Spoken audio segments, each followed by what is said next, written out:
Did you talk about telling your parents, telling your sibling that you no longer believed?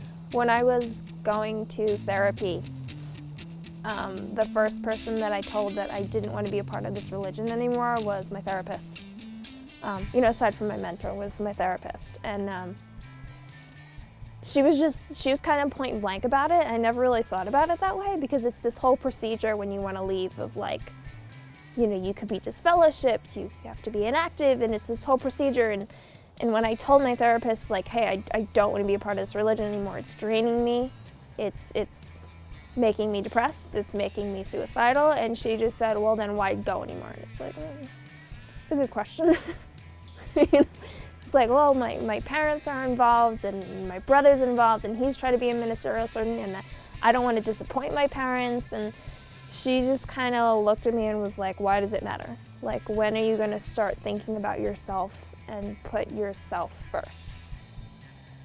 She's like, are you going to wait until you're dead and you haven't had quality life before it's too late to do anything about it? I got overly zealous at that point, and I told both my parents that I was not interested anymore, that I didn't want to do it. And they called the therapist and were like, what are you telling our daughter? You are corrupting her. This is not what we pay you for. We are paying you to get her back in the faith, not to leave it.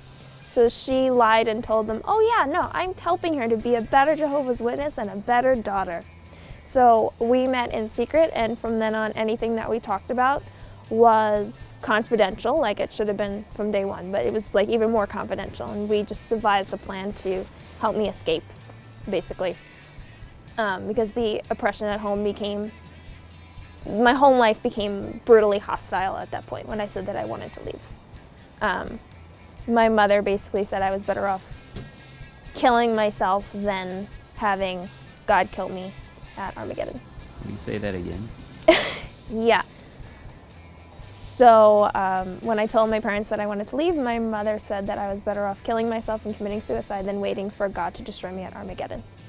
And what was your response to that? I didn't have one at that point. I didn't have an answer for her.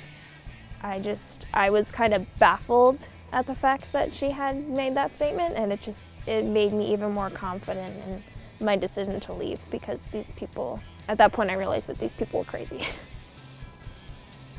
You can't say one thing off the platform and one thing to your neighbors and tell your daughter something else. That's not real love. That's conditional love.